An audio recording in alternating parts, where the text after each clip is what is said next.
A sandstorm sweeping parts of northwest China over the weekend, including cities in the Xinjiang region. Isang matinding pangyayari ang nangyayari sa China, kaibigan.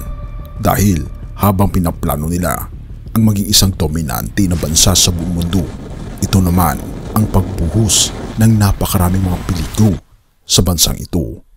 Ano nga ba ang nangyayari sa China? Bakit naging kulay orange ang kalangitan sa China? Atin itong pag-usapan, mga kaibigan. Nga pala mga kaibigan, kung nais nyo mag-donate sa ating channel, ay hinihikayat kita na sumali sa ating membership club na kung saan mabe-benefit ka sa mga private chats, badges, gayon din makakatanggap ka ng ating free ebook na Steps to Christ. Ito ang isa sa mga pinakasikat na anti-stress na libro sa buong mundo ngayon. Salamat kaibigan sa inyong pagsuporta sa pag-join sa ating membership. At balik tayo sa ating topiko.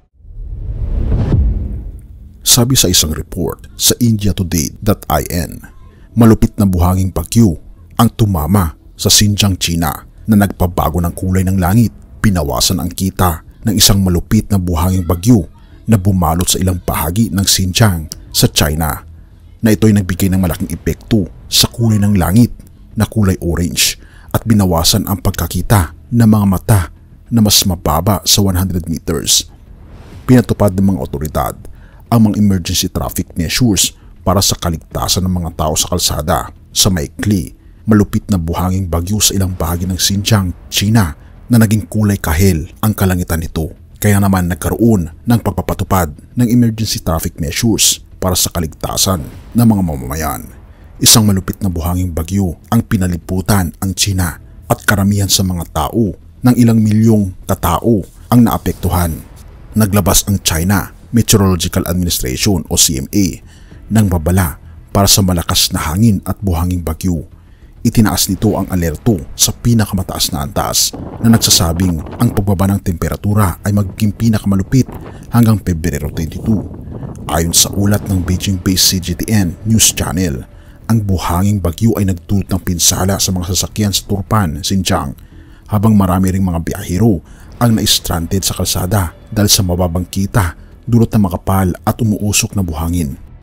Sila ay inilikas ng mga pulis at kawani ng fire department. Sinabi rin ng ulat na noong umaga ng Pebrero 17, ang lungsod ng Hami ay nababalot ng hamog habang ang langit ay nakatagong dahil sa buhangin at alikabok. Bukod sa Xinjiang, ang mga lungsod sa lalawigan ng Shanxi, kasama na ang kanyang kabisera na Xi'an, ay natatakpan ng alikabok, samantalang ang mga kalsada sa lungsod ng Jiuquan sa lalawigan ng Gansu ay sinara dahil sa buhanging bagyo na iniwan ang mga biyahero na na-stranded sa kalsada.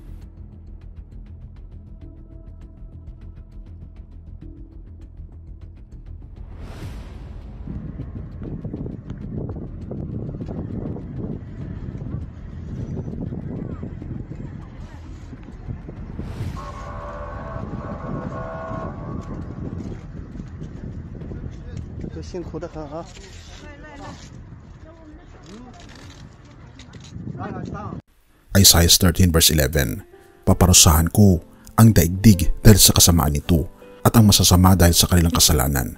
Wawakasan ko na ang pagmamataas ng mga palalo at puputulin ko na ang kayabangan ng mga walang awa.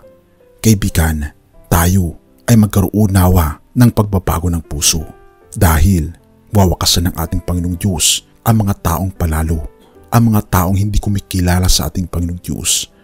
Hilingin natin na nawa tayo mismo ay maging mabuti sa kanyang harapan. Hinihikayat kita na basahin natin ang ating mga Biblia upang sa ganun makilala natin ng husto ang ating tagapagligtas na walang iba kundi ang ating Panginoon Jesucristo. Purihin ang ating Panginoong Diyos at salamat kaibigan sa iyong panonood. Tayo manalangin. Ama naming banal, mga Panginoon naming Diyos, kami po'y lubos na nagpapasalamat sa inyo sa pagkakataong ito. Salamat po Panginoon sa inyo pong pag-ibig sa amin. Bigyan kami Panginoon ng pagkakataon na mas makilala po ang aming Panginoon Jesucristo. At tulungan po kami Panginoon na magkaroon ng pagpapasakop ng aming pong makasalanang puso sa Kanya upang makita po Panginoon hindi ang aming kabutihan kundi ang kabutihan ng aming Panginoon Jesucristo na siya lamang po Panginoon ang mabuti sa lahat. Gabayan Panginoon ang mga kaibigan po namin sa China at sa lahat Panginoon ng nakakaranas ng mga peligro ng buhay na dulot ng kasamaan. Salamat po Panginoon sa inyo pong pag-ibig at walang sawang pakikinig ng aming mga panalangin. Patawarin po kami sa lahat ng aming pagkukulang at pagkakasala sapagkat ito ay aming samot hiling sa matamis na pangalan ng aming Panginoon Hesus. Amen.